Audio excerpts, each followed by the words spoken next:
একটা হচ্ছে যে আমরা একদম জাস্ট আফটার বার্থ আমরা একটা ইনিশিয়াল অ্যাসেসমেন্ট করি। হ্যাঁ, এই সময় মেইনলি আমরা একদম ডিটেলস এক্সামিনেশন করি না। ওই সময় হচ্ছে এটা কি দরকার এটা দেখেন। হ্যাঁ, এখানে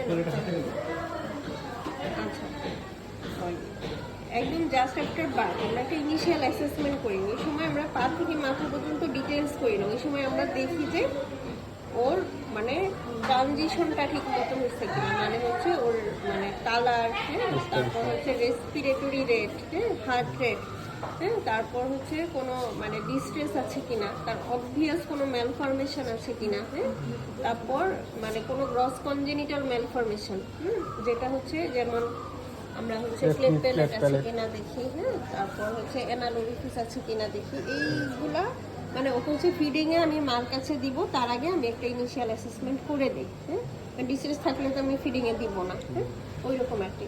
তারপরে ডিটেল নিউবর্ন এক্সামিনেশন। হ্যাঁ, এইটা সাধারণত আমরা 24 ঘন্টার মধ্যে বাচ্চা স্টেবল হলে আমরা একবার ডিটেল নিউবর্ন এক্সামিনেশন করতে হবে। তো আমি সেটাই তোমাদেরকে দেখাবো।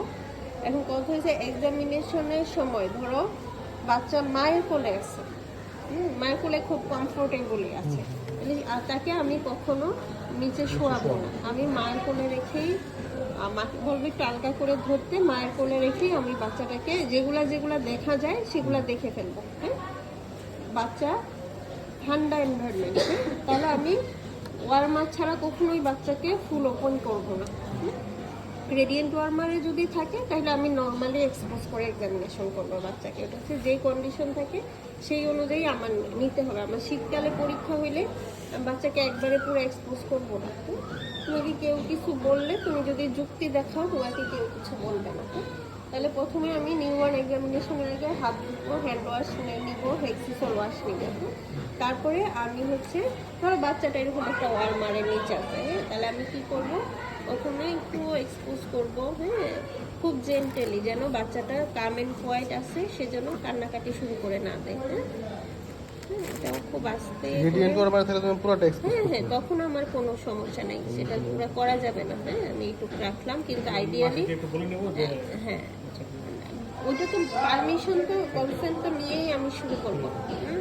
এটা আমি এখন করলাম না, কিন্তু আসলে এটাও এরকম ভাঁজ করে রাখতে হবে। তারপর আমি এইটুকু এক্সপোজ করলাম, পরে আমি হচ্ছে প্রথমে টাচ না দিয়ে বাচ্চাকে না ধরে যেটা যেটা দেখা সম্ভব সেটা সেটা দেখে ফেলবো। তাহলে আমি না ধরে আমি কি কি দেখতেছি, আমি হচ্ছে প্রথমে আমি বাচ্চাটা হচ্ছে এজ এ হোল আমি দেখতেছি। ও একটা অ্যাপারেন্টলি টার্ম বাচ্চা, ওর হচ্ছে বার্থ ওয়েট নর্মাল মনে হচ্ছে, এভারেজ বার্থ ওয়েট মনে হচ্ছে। হ্যাঁ, তারপরে ওর কালারটা পিঙ্ক আছে, পিঙ্ক অন রুম এয়ার আছে। হ্যাঁ, তারপরে হচ্ছে ওর হচ্ছে ফ্লেক্সড পোস্টার আছে। হ্যাঁ, বাচ্চা যদি সজাগ থাকে তাহলে আমি ও অ্যাক্টিভিটি নড়াচড়া কেমন করছে সেটাও দেখে ফেললাম। হ্যাঁ, তারপর তার কোনো অবভিয়াস কোনো ম্যালফরমেশন আছে কিনা, ফেসিয়াল ডিসমরফিজম আছে কিনা সেটা আমি দেখে নিলাম হাত না দিয়ে। তাহলে শুরুতে আমি এই জিনিসগুলো দেখে ফেললাম। তারপরে আমি কি করব, বাচ্চা যদি কান্নাকাটি শুরু করে আমি কিন্তু হার্ট রেট, রেসপিরেটরি রেট দেখতে পারবো না। তাহলে আমার নিয়ম হচ্ছে যে নিউবর্ন এক্সামিনেশন আমি যখন যাব আমার হাতে কিন্তু ঘড়ি টড়ি কিছু থাকবে না। হ্যাঁ, কিছু থাকবে না। আমি হচ্ছে যে এক্সামিনারের কাছে ঘড়ি চাইবো, অথবা দেয়ালে ঘড়ি লাগানো থাকলে সেটার দিকে তাকাবো। এবং আমি একটু বাচ্চার লেভেলে বসে আমি ঘড়ির দিকে তাকাইলাম, তাকায় রেসপিরেটরি রেট কাউন্ট করলাম। আইডিয়ালি নিউবর্নের রেসপিরেটরি রেট 1 মিনিট ধরে কাউন্ট করতে। পরীক্ষায় কি আমরা 1 মিনিটই করব? পরীক্ষায় ধরো একদম 15 সেকেন্ড 10 সেকেন্ড তো দেখো না, আধা মিনিট দেখো, হ্যাঁ, 30 সেকেন্ড দেখো। হ্যাঁ হ্যাঁ, রেসপিরেটরি রেট কাউন্ট করলাম। এখন বাচ্চা এখন কান্না করে দিল, তাহলে কি আমি রেসপিরেটরি রেট কাউন্ট করতে থাকবো?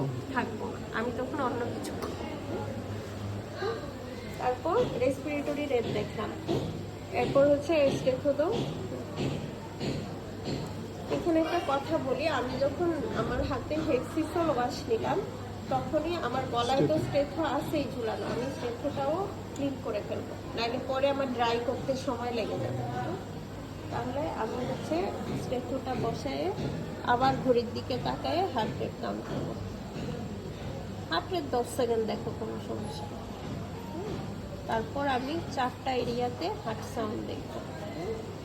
4টা এরিয়াতে হার্ট সাউন্ড দেখবো। তারপর আমি লাং ফিলটা অস্কালকেট করবো। মিড ক্লাভিকুলার লাইনে আমি 2টা পয়েন্টে করলাম, এক্সিলারি লাইনে একটা পয়েন্টে করে আমি একটু বাল সাউন্ডটা শেষ। আজকে তো কাজ শেষ। এখন এটা মানে আমরা যেটা করছি, আমরা হচ্ছে অ্যাবডোমেনটা তারপরে দেখে ফেলছি। হ্যাঁ, কিন্তু এখানে মনে হয় রাকিব স্যার মনে বলছিল অ্যাবডোমেনটা আগে না দেখতে, তাই না? মানে আমরা জিএসএমএমএতে যখন করছি আমরা হচ্ছে, কারণ বাচ্চা কান্নাকাটি করলে তো আমার লিভার স্প্লিন পারফেক্ট করাও সমস্যা হয়ে যাবে। হ্যাঁ, সেই ক্ষেত্রে আমি হইতেছে অ্যাবডোমেনটাই যে আমি কিডনি দেখলাম। হ্যাঁ, তারপরে এখানে ওই রকম নিয়ম নাই, জাস্ট আঙ্গুল দিয়ে আমি পালপেট করবো। হ্যাঁ, বড়দের যেরকম পজিশন আছে ওগুলা কিচ্ছু নেই। হ্যাঁ, তারপর আমি এই যে লিভার দেখে ফেললাম। হ্যাঁ, শেষ। তাহলে আমার হচ্ছে এবার কান্নাকাটি করলে আমি বাকি সব কিছু দেখতে পারবো। হ্যাঁ, এরপর আমি কি করবো, শিভারিং হচ্ছে, ঠান্ডা লাগতেছে। না না না, কিছু দেখতে হবে না, জাস্ট মানে মাপ বসে।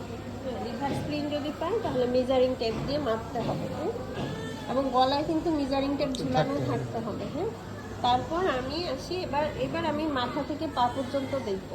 তাহলে মাথা থেকে পা পর্যন্ত দেখবো আমি কিভাবে, এভাবে মাথাটা পুরাটা হাত দিয়ে দেখবো। হ্যাঁ, হাত দিয়ে দেখবো,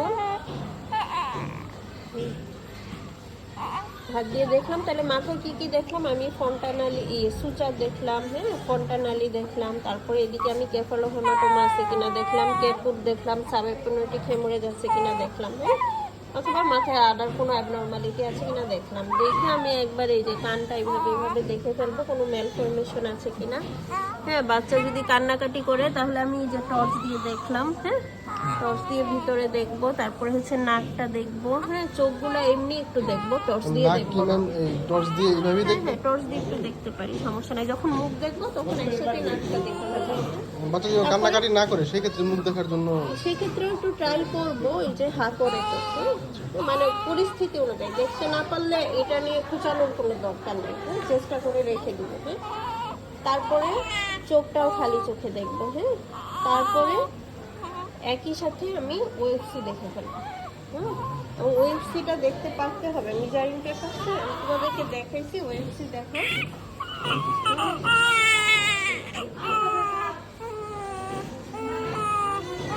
ও কি ফিডিংয়ে গেছে মাঝে? ও ফিডিংয়ে গেছে একবারও? যায় নাই? আচ্ছা, তাহলে এক্সামিনেশনের পরে ফিডিংয়ে আমার নাম করে বলছিল বাচ্চা যদি কান্নাকাটি না করে সেক্ষেত্রে মুখ দেখার জন্য পেছনে হাত দিয়ে ঘাটটা একটু এক্সটেন্ড করে দিলে মুখটা খুলে যায়। যদি এটা এরকম, এটা মানে হালকা করতে পারে, সমস্যা নেই। তাহলে মেজারিং টেপটাও কিন্তু আমার হ্যাঁ এভাবে থাকবে তো, এবং এটাও আমার হচ্ছে হেক্সিসম দিয়ে ক্লিন করে নিতে হবে। তারপর আমি কি করব, এই যে ওএফসি দেখে ফেলবো একবারে। হ্যাঁ, ওএফসি দেখাটা, হ্যাঁ অক্সিপুট, এই যে আমার একটা হাত থাকবে, আঙ্গুল থাকলো অক্সিপুটে। হ্যাঁ, আর একটা আঙ্গুল থাকলো এইখানে। হ্যাঁ, আর এটা আমি এই যে এদিক দিয়ে এনে গ্ল্যাবেলার উপর দিয়ে এনে জাস্ট এভাবে করে।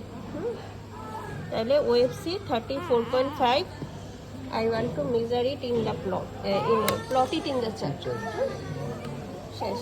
তারপরে মেজারমেন্টটা কি টিচারের দিকে হইতে হবে এরকম কিছু? হ্যাঁ, টিচার তুমি রাইট সাইডে দাঁড়াইছো, টিচার লেফট সাইডে আছে, এই জন্য আমি এইখানে মেজারমেন্টটা দেখাইলাম। হ্যাঁ, তারপর আমার কি মাথায় আর কি আছে, মুখে আমার রিফ্লেক্স, আমি রুটিন দেখলাম, রুটিন ভালো আছে।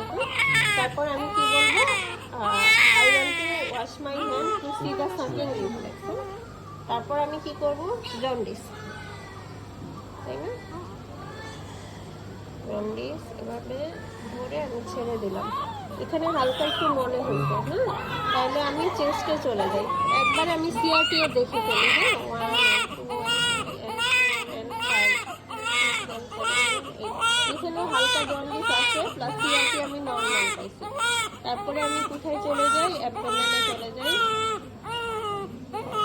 সিআরটি যে কোনো একটা লেভেলে দেখলে না, সিআরটি এখানে সবসময় এখানে যদি জন্ডিস নাও থাকে তুমি সিআরটিটা দেখবা, পরে আর প্রোগ্রেস না করলা। হ্যাঁ, ও জন্ডিস দেখার সময় বলতে হবে I want broad light for examination of jaundice. তাহলে ও হচ্ছে ইকটেরিক আপ টু অ্যাবডোমেন বলা যায়, ছায়া জন্ডিস নাই। তাহলে আমার উপরের দিকে শেষ। এখন আমি হচ্ছে এইভাবে করে জাস্ট আমি পালপেট করলাম কোনো ফ্র্যাকচার আছে কিনা, হ্যাঁ, হাতটা এইভাবে করে দেখলাম, হ্যাঁ, ধরে এখানে হাতের তালু, পায়ের তালু, হ্যাঁ, হাতের তালু একটু দেখলাম আঙ্গুলগুলা ঠিক আছে কিনা, সিনিয়ন টিজ আছে কিনা, হ্যাঁ, তারপর এই যে পামার গ্রাস দেখে ফেলছি, হ্যাঁ। তারপর আমার হচ্ছে চেস্ট তো আগেই দেখা, হ্যাঁ, তাহলে আমার অ্যাবডোমেনও আগেই দেখা। এখন আমি একটু আম্বিলিকাসটা দেখলাম, হ্যাঁ, আম্বিলিকাসটা দেখলাম। হেলদি মনে হলে কিছু করার দরকার নাই, আনহেলদি মনে হলে একটু স্মেল দিতে হবে। তারপর আমার জেনিটালিয়া খুব ভালোভাবে দেখতে হবে, হ্যাঁ। মেল হইলে আমার হচ্ছে টেস্টিসটা পালপেট করতে হবে, হ্যাঁ। যদি আমি স্পোটামে না পাই তাহলে আমার অন দ্য ওয়ে অফ ডিসেন্টে পালপেট করতে হবে টেস্টিস আছে কিনা, হ্যাঁ। তারপর আমি পাটা তুলে একটু অ্যানাল ওরিফিসটা দেখবো ইনটেক্ট আছে কিনা, হ্যাঁ। তারপর আমার কি কাজ, এই পা দুইটাকে ধরে আমি লম্বা করে দেখবো, মানে দুইটা লেগের লেন্থ সমান আছে কিনা, হুম। তারপরে সোলে দেখবো কোনো অ্যাবনর্মালিটি, ফিঙ্গারে কোনো অ্যাবনর্মালিটি আছে কিনা। তারপর আমি এভাবে করে প্লান্টার গ্রাসটা দেখবো, হুম। তারপর অটোরানি বাড়লো, হ্যাঁ, ও একটু সোয়েল করে ফেলছে, দেখা যাবে না, হ্যাঁ। এটা হচ্ছে অটোরানি বাড়লো, হচ্ছে এই যে আমার ডায়পারটা পরাই দেখে, হ্যাঁ, বের হয়ে যাবে।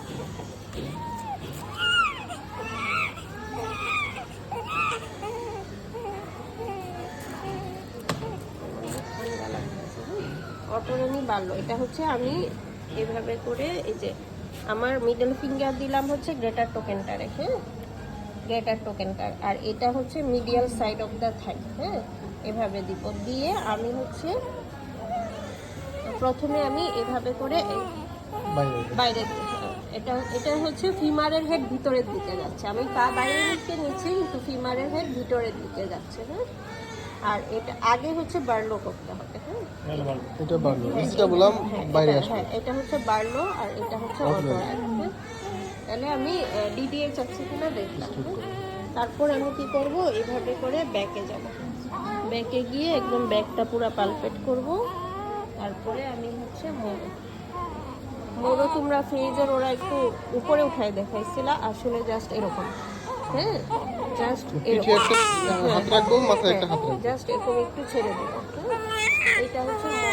তারপর আমি ওকে ঢেকে দেবো আর বলবো I want to measure weight, length and plot it in the chart. তাহলে কি করলাম, প্রথমে হাতে না